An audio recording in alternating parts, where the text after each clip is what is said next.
My wife's best friend texted, "Your husband is cheating. I saw him with another woman."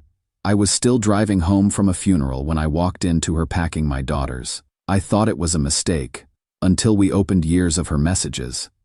My wife standing in our kitchen, confused, while her best friend Karen is literally trying to hustle our daughters toward the door. I'm not even home yet. I don't know any of this is happening. Hey viewers, before we dive into this absolute mess, make sure you hit that subscribe button. This story's about what happens when someone who's supposed to be your wife's friend turns out to be the biggest threat to your marriage. Let me back up because this whole thing started with a funeral. I'm 37, married to my high school sweetheart for 16 years.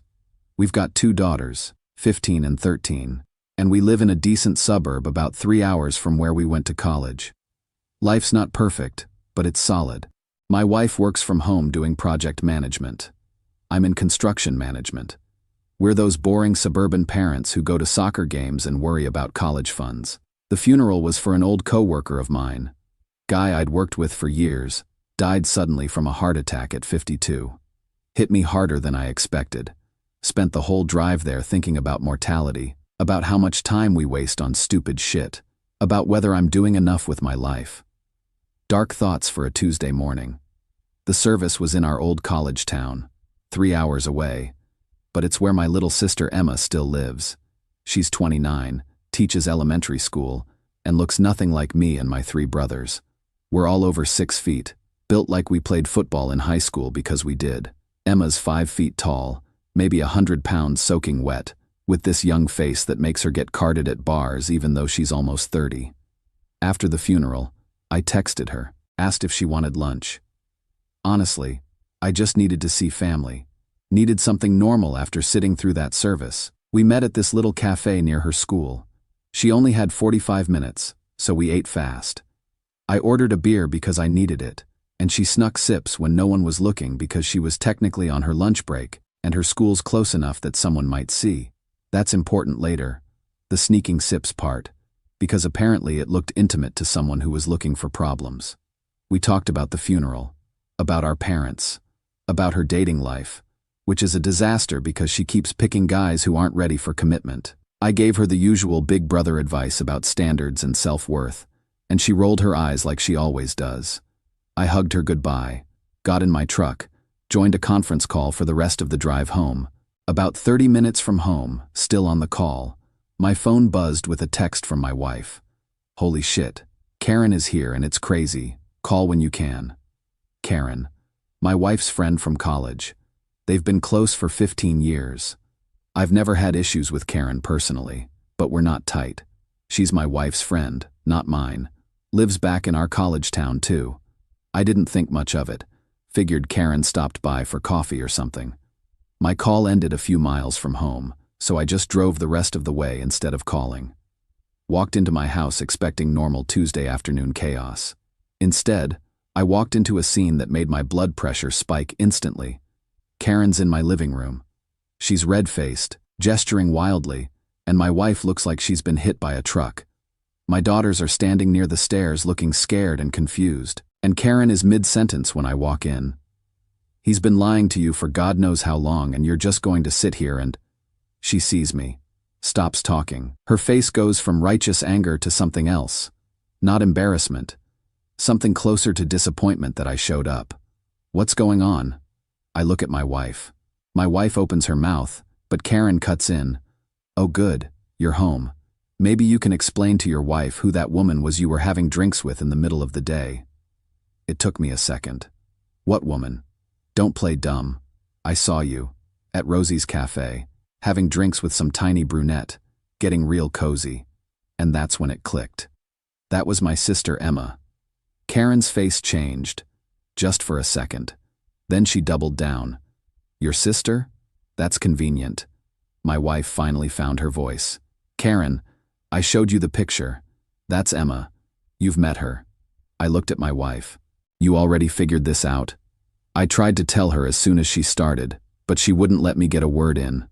My wife's voice was shaking, not from fear, from anger. She's been here for 20 minutes making accusations, in front of the girls. I looked at my daughters. My 15-year-old had tears in her eyes. My 13-year-old looked confused and angry. That's when it hit me. This woman had come into my house and tried to convince my wife I was cheating, tried to get her to take our children and leave. And she'd done all of it in front of my daughters. Karen started backtracking. Look, I saw what I saw and I was trying to protect. Get out. I was just trying to help. Get out of my house. She looked at my wife like she expected backup. My wife said nothing, just stared at her with this expression I'd never seen before. Karen left. The door closed. And my wife just stood there, arms wrapped around herself. Are you okay? I asked. She shook her head. She said terrible things about you, about us, about our marriage. She looked at our daughters.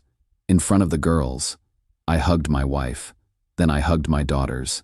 Told them it was all a misunderstanding. That Aunt Emma and I had lunch after a funeral.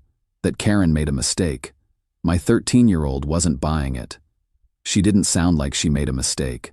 She sounded like she wanted you to be cheating. Smart kid. Too smart. After the girls went to their rooms, my wife and I sat in the kitchen. She told me everything Karen had said. About how I was probably having an affair for months. About how I was probably spending money on another woman. About how she needed to protect herself and the girls. About how she needed to get out before I destroyed her life. She kept calling you names, my wife said quietly. Said you were probably just like her ex. Said all men eventually cheat. Said I was naive for trusting you. Did you believe her? No. But Caleb, she wouldn't let me talk. She was talking so fast, making all these accusations, and I couldn't get a word in. I finally had to basically yell to ask if it was Emma. Once I showed her the picture and she realized it was your sister. She got quiet. But she didn't apologize. Not really. She just said, well, how was I supposed to know, and kept trying to justify it. I sat there processing. This woman had tried to blow up my marriage over lunch with my sister, and she'd done it in front of our children. She can't be around the girls anymore, I said. I know. I mean it. I don't want her in this house. I don't want her near our daughters. Ever. My wife nodded. I'm so angry at her. I can't believe she did this. But here's what I didn't know yet. What I'd discover over the next few days. This wasn't a misunderstanding. This was a pattern. That night, I couldn't sleep. I kept replaying the scene. Karen's face when she saw me. The way she doubled down even after learning it was my sister. The things my wife said Karen had called me. Around 2 a.m., I went downstairs. My wife was already there, laptop open, glass of wine next to her. Can't sleep either? I asked. She shook her head, turned the laptop toward me. I've been going through old texts with Karen, from the past few years. What I saw made my stomach turn. There were dozens of conversations where Karen had planted little seeds of doubt. Caleb seems distant lately. Has Caleb been working late a lot? You know my ex used to do that before I found out about his affair. My wife clicked through more. Look at this one from last year. It was after I'd gone on a work trip. Karen had texted, "Did you check the hotel charges? Make sure he was alone." What the hell? I looked at my wife. Did you check? No. Because I trust you. But she kept pushing, kept suggesting things. And I'd tell her she was being ridiculous. But she'd always say she was just looking out for me. We went through more messages. It was like watching a slow-motion sabotage attempt. Karen had spent years trying to convince my wife that I was either cheating, going to cheat, or thinking about cheating. Why didn't you tell me about this? I asked. Because it felt like she was just being paranoid, like she was projecting her own bad relationships onto us. I didn't want to make it a thing. But it was a thing. It had been a thing for years. And now it had escalated to Karen literally trying to evacuate my wife and daughters from our home. The next morning, I did something I'm not proud of but don't regret. I called Emma and asked her to send me a photo of us from lunch.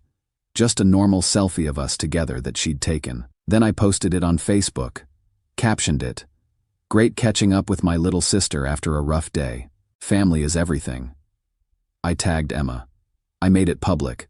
I wanted everyone to see it, including Karen. Within an hour, I had comments from friends and family, including several from people who knew Karen. One comment in particular caught my attention. It was from a guy named Mike who'd been in Karen's friend group in college. "Man, your sister looks nothing like you. How did anyone think that was sketchy?" Then, in a private message, "Hey, I don't know if you know this, but Karen did something similar to my marriage a few years back. Tried to convince my wife I was cheating based on something completely innocent. We ended up cutting her out. Just wanted to give you a heads up that this is kind of her thing." I showed my wife. She looked sick. "She did this before?" I reached out to Mike, asked him for details. What he told me was disturbing. Karen had seen Mike having coffee with a female coworker, had called his wife, suggested an affair, tried to get her to confront him at work.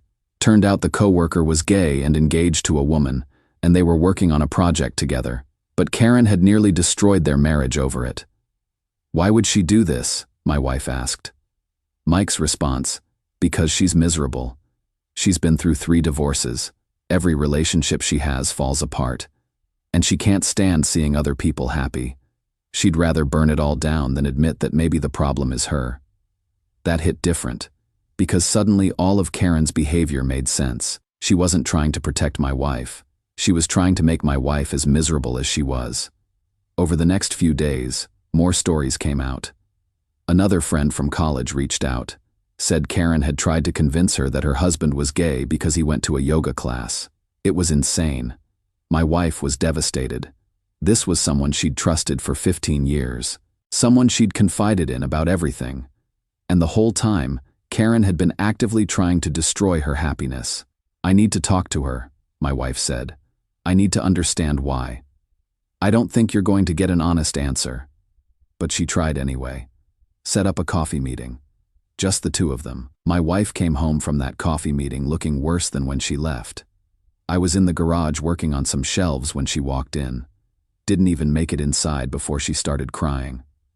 "What happened?" She handed me her phone, showed me a text Karen had sent after they parted ways. "I hope you realize that by choosing to believe him over me, you're making a huge mistake, but I've done my part. Don't come crying to me when you find out the truth." "The truth about what?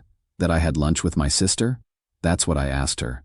During coffee, I showed her Emma's Facebook, showed her photos of Emma with our family, explained that Emma's my sister-in-law who she's met multiple times. You know what she said? I waited. She said that doesn't mean anything, that affairs happen with family members too.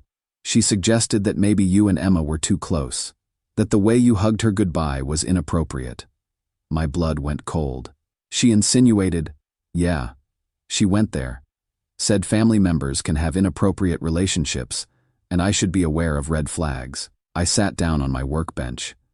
This woman had not only tried to destroy my marriage over a lunch with my sister, she'd then suggested I was having some kind of inappropriate relationship with my own family member when confronted with evidence she was wrong. That's sick. That's actually sick. It gets worse. I asked her why she's been planting these seeds for years, why she's so convinced you're cheating, and she said, my wife's voice cracked. She said that all marriages are built on lies, that everyone cheats eventually, that I'm naive for thinking we're different, and that she's been trying to prepare me for the inevitable. Prepare you for when you cheat on me, which she's convinced will happen because in her mind, it always happens. I thought about Karen's history, 3 divorces, the stories Mike told me, the pattern of sabotaging other people's relationships. She's been trying to make you as miserable as she is, I said. I know. And what's scary is that part of me was starting to believe her. Not about you specifically, but about marriage in general. She'd spent so long telling me that men can't be trusted, that everyone's hiding something, that I was starting to question everything. That's when I realized how insidious this had been. Karen hadn't just made one accusation. She'd spent years systematically undermining my wife's trust, planting doubt, making her second guess, building toward a moment where she could point to something innocent and say, see, I told you so. And when that moment finally came and turned out to be completely innocent, instead of apologizing, she doubled down, suggested something even worse, made it so that no matter what, she was right and we were the ones living in denial. What do you want to do? I asked. I want her gone, completely out of our lives, no contact, nothing. The girls, I already talked to them, had a long conversation after school. Explained that sometimes people who seem like friends are actually toxic. That Karen's been going through some things and took them out on us. That what she said about you wasn't true and wasn't okay. How'd they take it? Our 15-year-old said she never liked Karen anyway. Said Karen always seemed fake. Our 13-year-old said she's glad we're not letting Karen around anymore because she made her uncomfortable. Made her uncomfortable how? Apparently Karen's been making little comments to the girls for years. About men, about relationships, about not trusting people. Nothing we caught, but enough that the girls noticed. I felt sick. This woman had been poisoning my daughter's worldview about relationships and trust, while pretending to be their mom's friend. That night, my wife sent Karen one final text. After our conversation today, I've realized our friendship isn't healthy. Your accusations about my husband were bad enough, but suggesting he's inappropriate with his own sister is beyond the pale. The girls and I need space from you. Please don't contact us again. Karen's response came within minutes. It was long, rambling. Started with fake apologies but quickly devolved into accusations again. About how we were making a mistake, how we'd regret pushing away someone who was just trying to help. How she'd always been there for us, and this was how we repaid her. Then the last line, when this marriage falls apart, and it will, don't expect me to be there to pick up the pieces. My wife blocked her. On text, on social media, on email, complete severance. I thought that would be the end of it. I was wrong. 2 weeks after my wife cut Karen off, things started getting weird. First, we got a call from our daughter's school. The guidance counselor wanted to meet with us. Said there'd been some concerning reports about our family situation. We went in confused. Sat down with the counselor who looked uncomfortable. I received a call from a family friend, she said carefully. Someone claiming to be concerned about the girl's home environment. They suggested there might be some instability in your marriage. Some concerning behavior. My wife and I looked at each other. Karen, we said simultaneously. The counselor nodded. I can't confirm who called, but they provided enough detail that I needed to at least meet with you. For the record, I told them that unless they had specific evidence of abuse or neglect, anonymous concerns about marriage issues weren't really our jurisdiction. But I wanted to make sure everything was okay. We explained the whole situation. Showed her the texts, the pattern of behavior. The counselor was appropriately horrified. I'll make a note in the girls' files that this person is not authorized to make reports or pick them up. I'm sorry you're dealing with this. But it didn't stop there. Karen started reaching out to mutual friends, telling them her version of the story. In her version, she'd caught me cheating. My wife and I had ganged up on her to cover it up. She was just trying to help and we'd pushed her away. Most people saw through it, especially after Mike and a few others shared their own experiences with Karen's pattern of behavior. But a few people who didn't know us well, started giving us weird looks at community events. The final straw came 3 weeks later. I was at the grocery store with my 13-year-old. We ran into one of Karen's friends, a woman I barely knew. She approached us in the produce section.